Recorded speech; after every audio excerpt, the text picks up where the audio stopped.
Welcome to Knattering with the Knights. North Anglia International School Hong Kong's PE department talking about sport, physical activity, health and a host of other topics. Hello and welcome back to another episode of Knattering with the Knights with me, Mr Erskine, as your host today.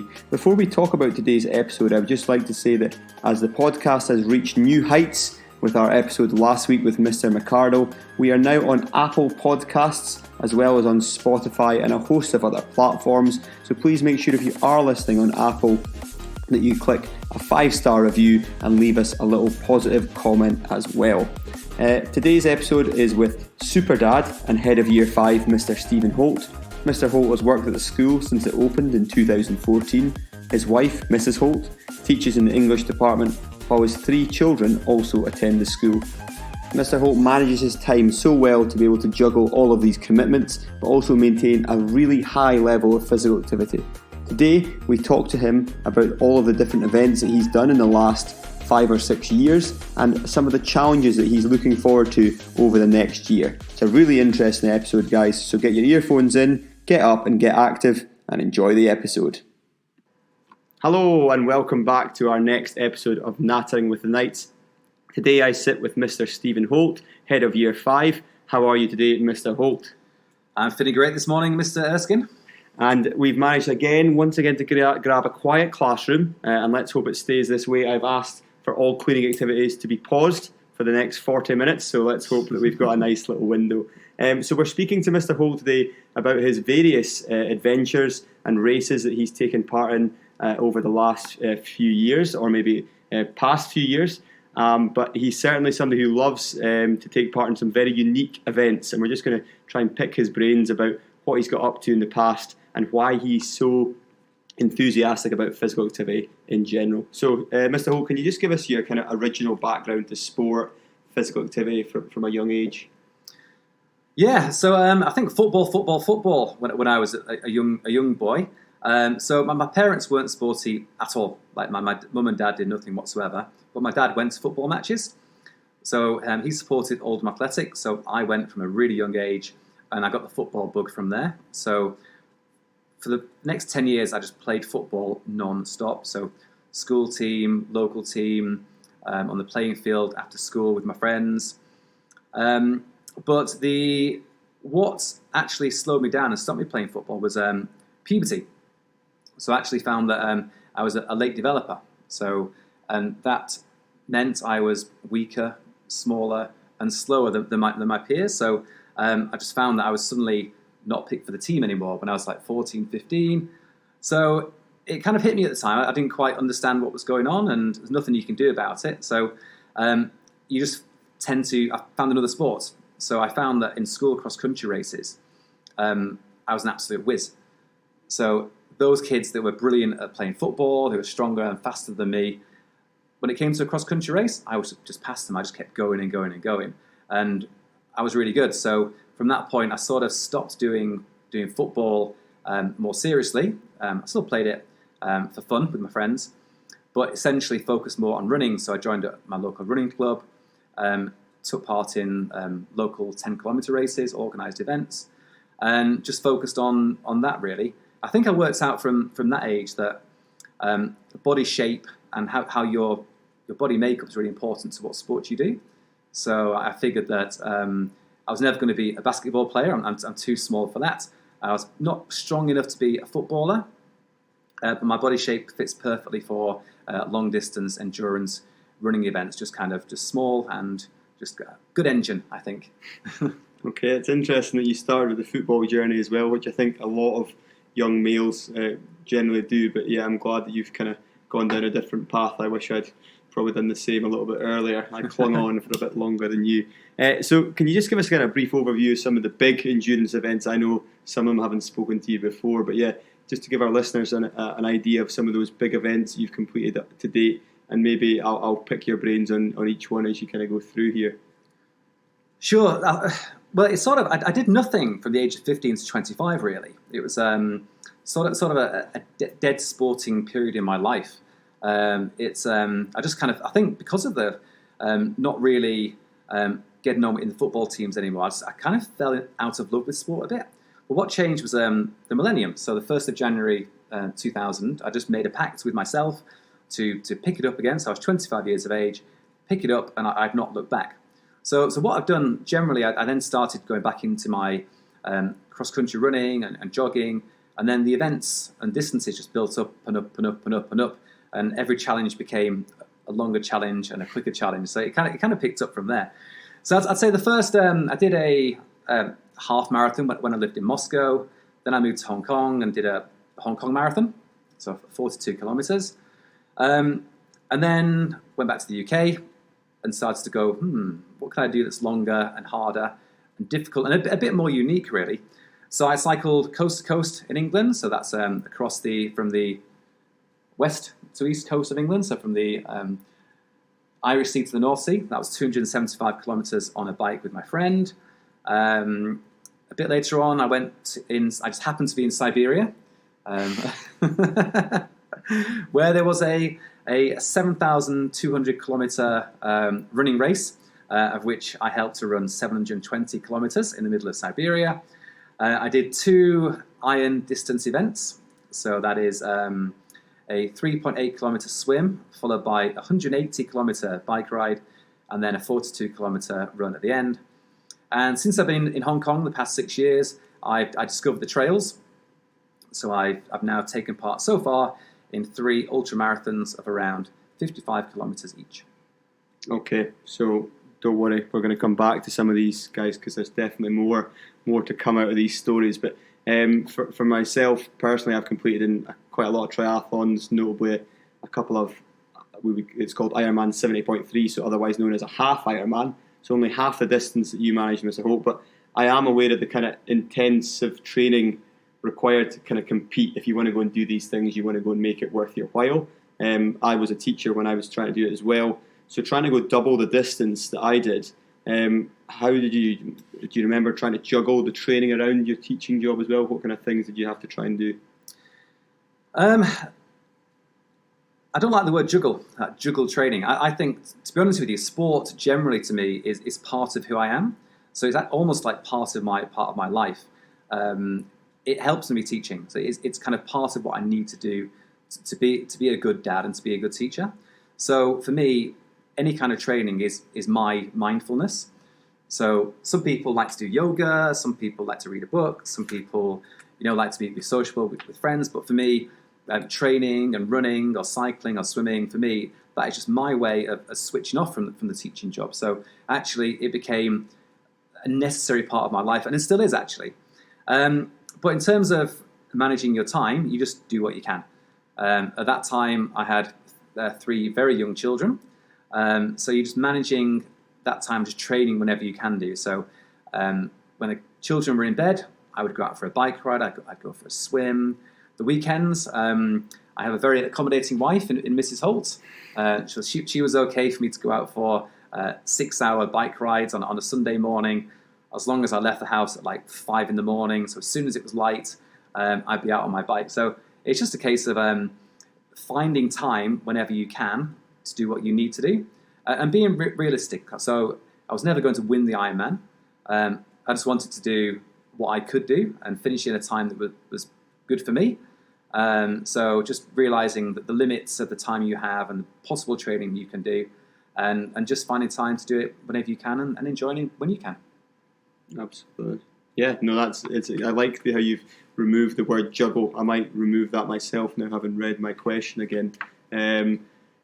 Yeah, I remember, like I say, trying to do it myself, and it was the same idea, getting up very early. I used to work in the Middle East at the time, and it was even earlier start for school in terms of our job as a teacher. And I used to be up, I think it was like around about 4:30 to try and get in an hour and a half on the bike before I would go to school, do a day at school, and then maybe do a run in the evening just to try and get all the disciplines covered. And the swimming was probably the one I neglected the most, which is why it's definitely my weakest. Everyone says that. I think it's also a case of certainly in the UK, you're kind of guided by the seasons as well. Mm-hmm. So it is harder to do long bike rides in the winter in England because it's lighter later, the roads are icier, there's salt on the roads that rips up your bike. Yeah. So in the winter I found I'd do lots more swimming. So it's perfect. So I'd come home from work, have food, get the kids down to bed, and then I go for a swim, nice and easy, warm pool in the winter. Go for a run when you can, and once it gets warmer and lighter, you can run and cycle further, and you cut back on the swimming perhaps. Okay, yeah, good analogy of that I think. And in terms of the iron distance events themselves, obviously, I'm always keen to hear about certain stories. And there's always something that goes maybe very well, but there's definitely things that go terribly wrong, I'm sure. Having done a couple of triathlons myself, so is there any good stories that you remember from some of those iron distance events you've done? I think the overriding memory is just the camaraderie. That you are, the support you give to each other is incredible. There are crowds there, but you're just supporting every athlete that's there with you.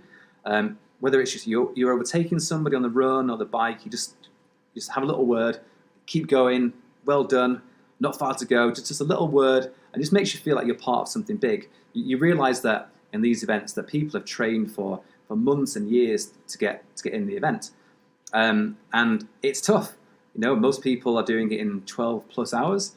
So, you need to support each other, to G each other on, and it really, really helps. If someone gives you a pat on the back as they overtake you, it really, really helps.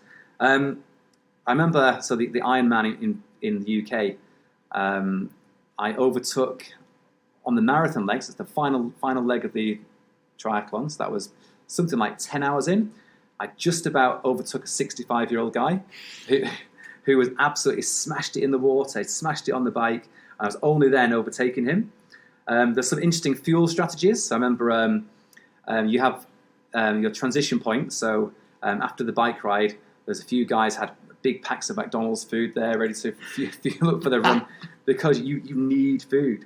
But I mean, there's some painful ones. I did the Outlaw in the UK, and it was the same day Andy Murray won Wimbledon for the first time. Oh, good day. It was a great day. So Mrs. Holt was there to support me, but she was mainly watching Andy Murray in the tennis. But it was also the hottest day of the year. So when it came to the run, it was like a war zone. There were people passing out everywhere. There was vomit everywhere. Oh. So, but you really have just got to focus. You got to keep going, help other people when you can. But the feeling at the end when you finish an Ironman is extraordinary.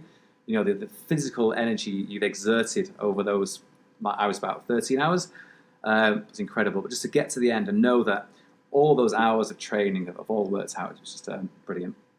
So yeah, just for our younger listeners to give that perspective there, Mr. Holt said it took him around about 13 hours. That's 13 hours non-stop activity. So he's been in the water for potentially maybe an hour and a half, hour and 40 minutes.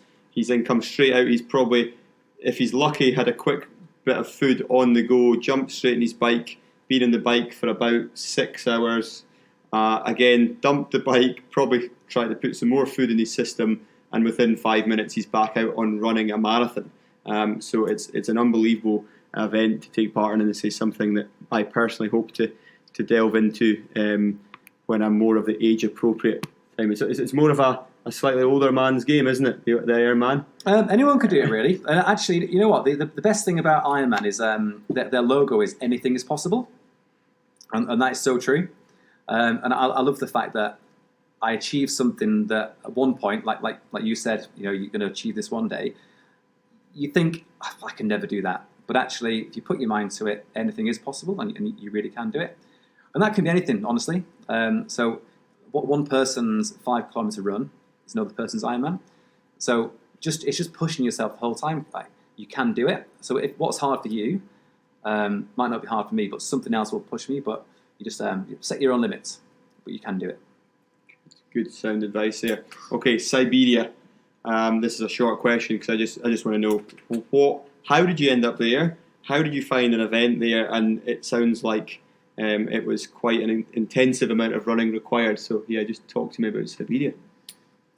Well, that was a lot of fun. Siberia. So Siberia, first of all, I used to live in Russia. So I got friends and contacts who still lived in Russia whilst I was living elsewhere. And I planned to go back to Russia just for a holiday.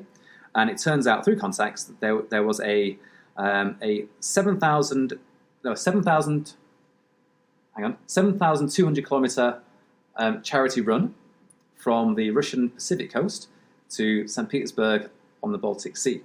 right? So the plan was to divide this into 10 stages of 720 kilometers each. And so the 10 legs. And I was in the leg that ran through a big chunk of Siberia, right? So it was a relay race. So basically, there were, I think, 10 people in the team, 10 or 12 people in the team, and we all ran 10 kilometers, and then you hand over to the next person. So one person runs 10K, hand over to the next person, to the next person, to the next person, until it's your turn again. So every person ran 20 kilometers a day, and then combined, we ran 720 kilometers in 6 days. So I personally ran 120 kilometers of that. I see. Does that make sense? So that's what, six half marathons in 6 days. Okay, and so all the other time you were in a car, I assume, a sport car, driving alongside? Yeah.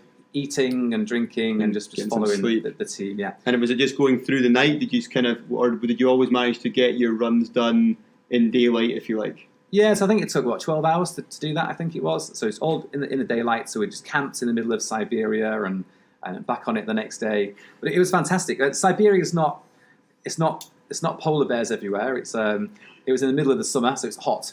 Okay. And actually, the hardest thing was mosquitoes.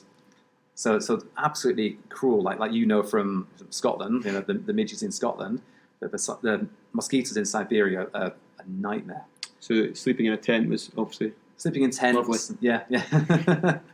But it's great. So so it was all for charity. We raised thousands and thousands of dollars for charity as we did this. A nice challenge for me to do.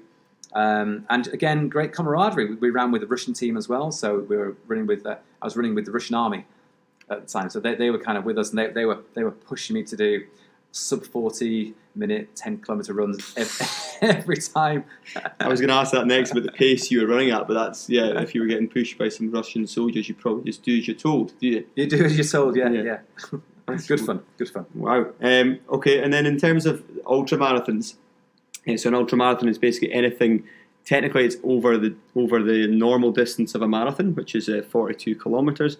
So maybe something I can relate to a little bit more. I made my debut in one last year, and I remember speaking to you because my event was over kind of Chinese New Year, and you commented on my Strava, but you were doing one maybe a month later. So in terms of an ultramarathon, how does it compare to the intensity or challenge of some of the other events that you've done? Can you draw on a comparison, or are they not comparable at all? I think they are comparable, yeah. In terms of endurance events, so it's a shorter distance than Ironman. So I think the first one I did took me maybe 11 hours. Okay, so less time. On Lantau, less time, but physically way more demanding. Okay. Because you don't get a break. So when you do a triathlon, you do your 3 sports. So the next sport is always a relief from the previous one. Mm-hmm. So by the time you finish your swim, you can't wait to finish, and you get on your bike, a bit of a breather, and then you can't wait to get off to do your run. But when you do an ultramarathon, it's just non-stop pounding, running. So it is hard because it is one sport, and it's the same muscles that are being used every time. So when you're swimming, it's upper body. Even when cycling and running, they use different muscles. So each one is a break from the previous one. I think the hardest thing on apart from the physical exertion doing an ultramarathon is just the concentration you need. Certainly in Hong Kong, the trails are beautiful. They're amazing. It's transformed my attitude to sport, to be honest with you, being in Hong Kong. So I was a big road runner before, so I'd only ever done road races like the Hong Kong Marathon. But I can't ever imagine going back to a road race now because it's just so dull and actually really hard on your body because you're pounding the same muscle every time. But the hardest thing on a trail run in Hong Kong is just that you have to concentrate 100% of the time. Every single step of the way could be a boulder, could be a tree trunk, could be a root, could be a puddle, could be a hole. Every single step's important, which is great. You're just so focused, but you're so wired the whole time. When you eventually do finish, it's exhausting. Yeah. At the time, I remember I blogged or I wrote about my experience in the ultramarathon, and some of the phrases that I used. I'll obviously water some down, but to directly quote me, I said, the moment I got punched in the mouth, I said, the voltage of pain coursing through my legs and the muscular agony with each downhill step. Now, I'm not dramatising this because that was at times what I felt, but can you compare to anything similar? 100%. It was 100%. It was the first one I did. So it was the Lantau 50, which actually was more than 50. It was more like 55k. Classic. Yeah. So, and those 5k were the hardest 5 kilometers of my entire life. So I was watching it on my phone. 50 kilometers. Here I am. Nope. A big sign ahead said you've still got 5 kilometers to go. No. So honestly, there was no pain. There was no. I didn't feel that sheer pain you talked about. It was just sheer mental and physical exhaustion. It was the limit. I was at the limit of what my body could do.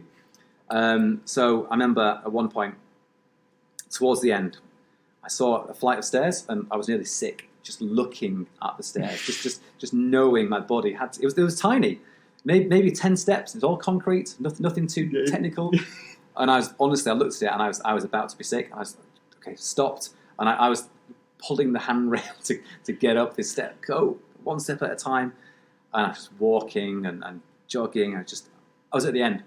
But the lesson for me there was I was unprepared for that race. Okay. So I trained. I'd never trained that sort of distance. I've been training like 30, 40 kilometers over the trails in Sai Kung, but actually I didn't know the route. It turns out that the Lantau 50, that the climbing was 3,150 meters worth of climbing, which is nearly half of Everest in one morning. And I wasn't prepared for it. So I went out too fast, I think, at the start. So I'd done about 40 kilometers, and I realized there was some more climbing to do. I asked this lady who was running with me, and I said, "Are we going to have some elevation yet?" She went, "You don't know the route?"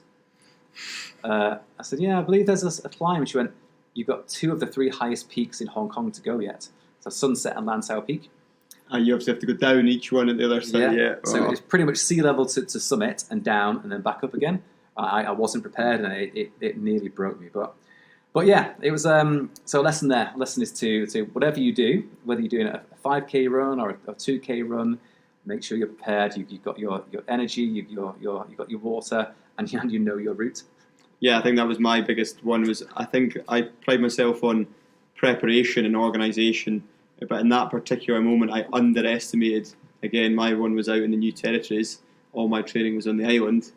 Thought I'd been putting in some good climbs, been running up to the peak, running up Jordan's Lookout multiple times, and I think, yeah, I'm good. But yeah, that was the big difference, was the volume of the climbing, but also then the descents.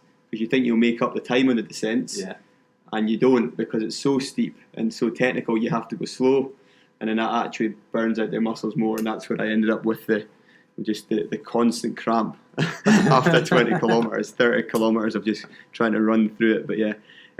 So yeah, in the aftermath of that ultramarathon, some of the things I mentioned that happened to my body, actually, not all of them need to probably be talked about on the podcast, but I think that my body kind of went into like a little bit of a survival mode. Like I was about 10 hours for my one, and I would describe it as 10 hours of torture. Now, don't get me wrong, I really enjoyed the event, but yeah, I think my body physically went through some form of torture for 10 hours.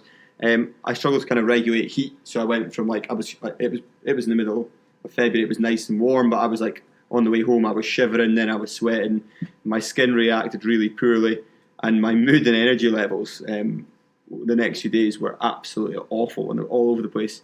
Did you kind of experience any kind of issues like this? 100%. We talked about this at the time. I remember we shared our post-race woes, and yeah, my skin was what surprised me. I've got no idea why my skin. I became very spotty, all over my face. I've got no idea why, and I think I agree. I think some part of my body perhaps shut down that day, and the body's just trying to work out how to deal with the sweat and you're covered in sunblock, you're covered in sweat and the salt. So I don't know, but yeah, the same. I had aches, lethargy. But I think what I tend to get after any race I've done is the post-race blues. So I think that's a real thing with athletes, because you've been training and so intensely, and you're so focused on one event, and once you've done it, you lose parts of you. Your raison d'etre has always been to go, I'm training for this, I'm training for this, I'm training for this. And when it's done, you're like, what's next?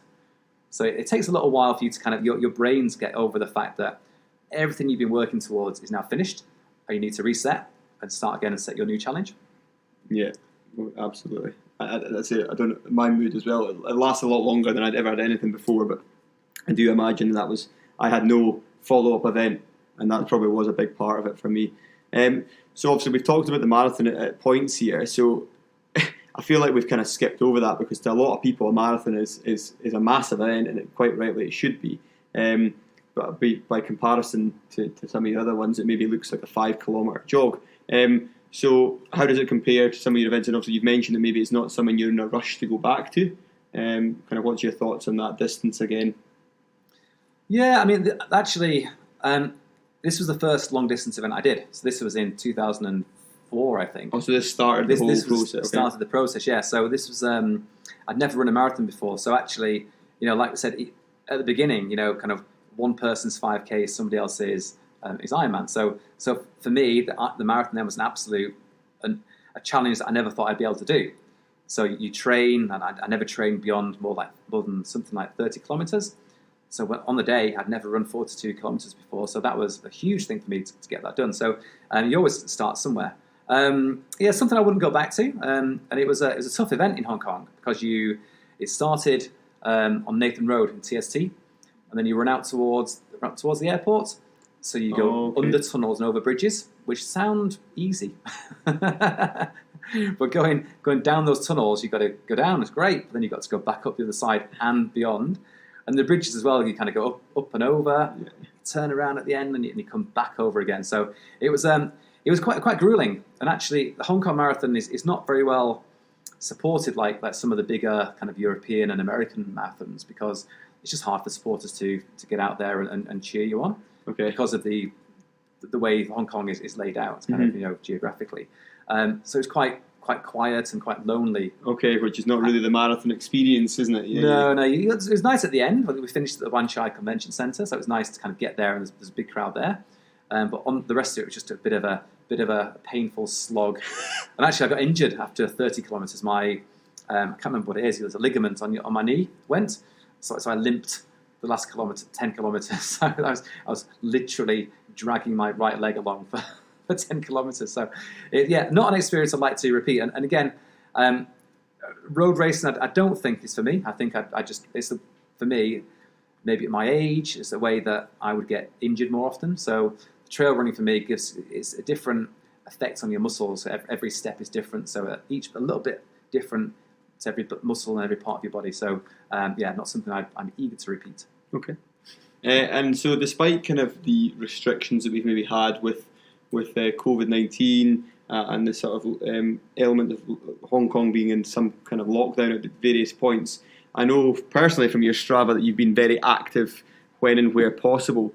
So how did the last kind of, we're probably talking 6 to 8 months, how did it affect or impact your training and physical activity? What kind of things did you get up to? Well, not much, to be honest with you. In fact, I probably had a bit more time to do more training. I'm unlike you. I know you're a footballer, so you have attempted. But if you do team sports, I think you struggle during this period. But as I'm a bit of a lone wolf when I train. So what I love about running is I need nobody and hardly any equipment. I pick up my trainers when I've got some time. I just go out and do it. So that's not really been affected. So I can hit the trails on my own any time of the day. So that's not changed. And there was a time where we had to wear masks doing sport, and that was horrendous because it didn't stop me. And you're sweating, and then your mask is full of sweat and liquid. That was really, really hard work. But apart from that, not really affected personally. Plus, I moved at the start of the COVID period, just purely by chance, to the water. So I just found a different sport to do. So I've been doing lots of kayaking and stand-up paddleboarding as well. So again, individual sports. So on the water, that's ideal social distancing, just right there. So not really affected. In fact, I've probably done more sport than I would have done normally. Okay. And then in terms of what's next for you, so obviously events on the calendar are not necessarily written in there permanently because things are constantly getting cancelled, postponed, moved. But what's your next kind of target that you're working towards, or you hope to be working towards? Well, the big thing, and actually it's been ongoing for the past 18 months really, is the Oxfam Trail Walker. So that's a 100 kilometre hiking, running race, which is the length of the Macclehose Trail. It going from Sai Kung to Chun Mun and Yuen Long, that sort of area. So it's all trail running. I was in a team and I trained so hard last summer, last autumn, but it was cancelled because of the protests. So it's due to have been taking place in October this year, cancelled again because of COVID. So it's now been rearranged for January 2021, hopefully. Okay. So I've got a team of friends who I train with in Sai Kung regularly, and we are just picking up the training again, doing every few weeks, kind of 30, 40 kilometre trail runs to get ready for this event. Now our aim is to do this in 24 hours, so 100 kilometres in 24 hours. So that's no sleep again. So this will become, I think, my biggest challenge to date. In terms of perhaps not the intensity of the trail runs I've done previously, the ultramarathons, but in terms of going through the night, sleep deprivation, having to factor in meal times and keeping each other going. So we have to work as a team. So like I said, I'm a bit of a lone wolf. I tend to go off at my own pace and look after me. This is a full-on team event. You're as fast as your slowest person. So it's sticking together, making sure everyone's good, camaraderie, making sure everyone's spirits are up and keeping going, really. So yeah, it's been great. Great training. It's great. It's great. You always need a challenge, right? You always need something to aim towards. Otherwise, your training, your sports can get quite kind of staid, and you wonder what you're doing it for. So if you have an event, it's a challenge to always aim towards. Gets you out of the house. Yeah, I've been having to try and make my own events because of obviously the lack of them. So yeah, I'm hopefully going to get some big outrageous cycle done in the next couple of weeks before the events come back on the calendar. Okay, well, thank you, Mr. Holt, for sharing some of your experiences with us today. Hopefully these can serve as some inspiration to our listeners. It's how he finds the time, or makes the time, I think is more the phrase, to train and compete in these endurance events and hold his own. It is a testament to his determination to maintain an active lifestyle despite obviously having lots of other things going on as well. If you only start small, there's always time in the day for physical activity, and I think he will be the first supporter of that statement. So yeah, thank you very much again, Mr. Holt, and have a good day. Thank you, Mr. Erskine. Thank you for listening. We hope you enjoyed this episode of Knattering with the Knights. If you want to make sure that you don't miss any future episodes, then please subscribe wherever you listen to your podcasts. Please reach out to your PE teacher if you have any feedback or ideas about topics you would like to see and hear about in the future. In the meantime, have a great week, and we will see you next time.